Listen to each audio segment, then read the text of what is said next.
All right, it's Mark Rogers TV, the voice of college football, and we want to let you know that we've got exclusive content coming your way on Patreon, so please join us there.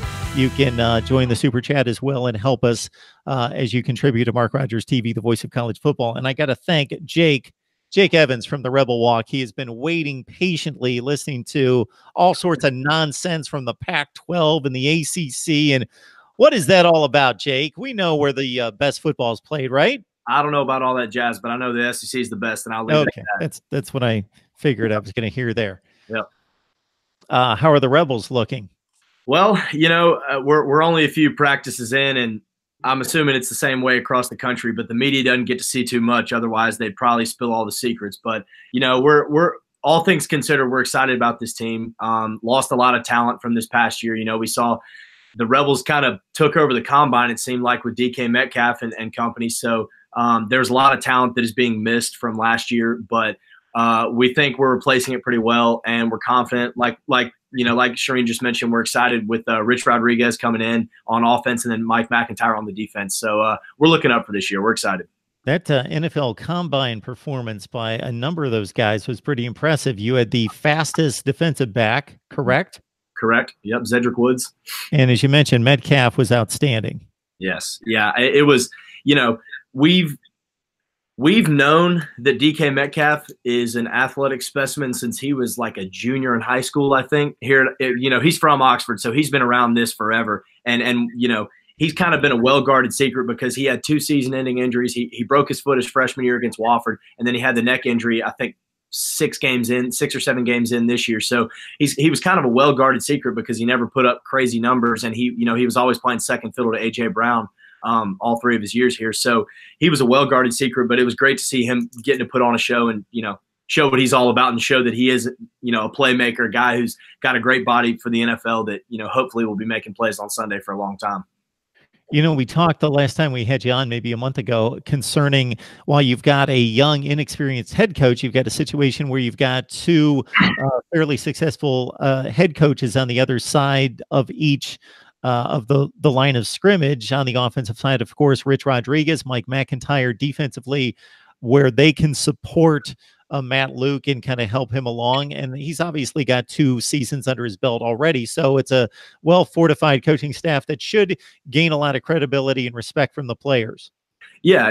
And that's kind of, you know, like, we agree with that completely because, you know, there's a lot of people that have had doubts about Matt Luke just because of, like you said, the inexperience and the fact that he stepped in and this is his first head coaching job. But, you know, I think that he's been around this program long enough that he knows how to handle the players and the families and recruits in the state of Mississippi. And I think he knows what this program's all about. And then, like you said, bringing in 2 head coaches to be coordinators for him, I think is a huge deal that is going to help him out a lot this year because, you know, he gets that good experience. He gets experience from around the country, different systems, things like that. And so, you know, I think that this season is going to be good to see that. Yeah, I think it's going to be a good test of how that's all going to gel together, and, you know, kind of letting head coaching egos dissolve a little bit. But we're excited about it, and I'm hoping it's going to work well. We get Jake Evans on the line from the Rebel Walk. Join him and the rest of the staff there covering Ole Miss football, Ole Miss athletics, as you took Kentucky to the last minute or so, but couldn't quite get it done last night. Man, we did it with Kentucky last night, and we did it with Tennessee last week. I mean, this Ole Miss team is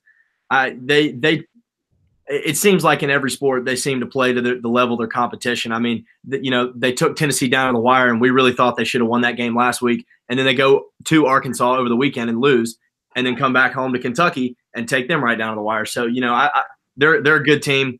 It's not college football, so I won't keep going on it too long. But they're a good team, and we're hoping that they're going to sneak into the tournament here and maybe win a few games, make us proud. All right, folks, if you enjoy the best discussion, debate, and analysis in college football, please join us right here at Mark Rogers TV, the voice of college football, also on Patreon, and contribute here on the Super Chat. Jake, before we let you go, give us one guy that you really want to see stud out, be a player, be a man, show up and fulfill some potential during spring camp that's going to make you feel better about him contributing this fall. Without hesitation, Matt Corral. Not a question in my mind. He had all the talent in the world coming out of high school. He got to sit a year under Jordan Ta'amu, learn the offense, Now he's switching offensive coordinators. It's going to be good to see how he's going to adjust to that, how he's going to take his skill set now after giving it a year to develop. He's working with new receivers than he had last year, relatively new offensive line. He's still got Scotty Phillips, same running back with him, but 110% Matt Corral. He's the guy. If he doesn't show up, the Rebels they're doomed this year. So it's on him. I need to see him show up. Hey, Jake, thanks so much for stopping by. Tell Evie I said hi. Absolutely. Thank you, Mark. Appreciate that. All right. Football Talk with Jake Evans.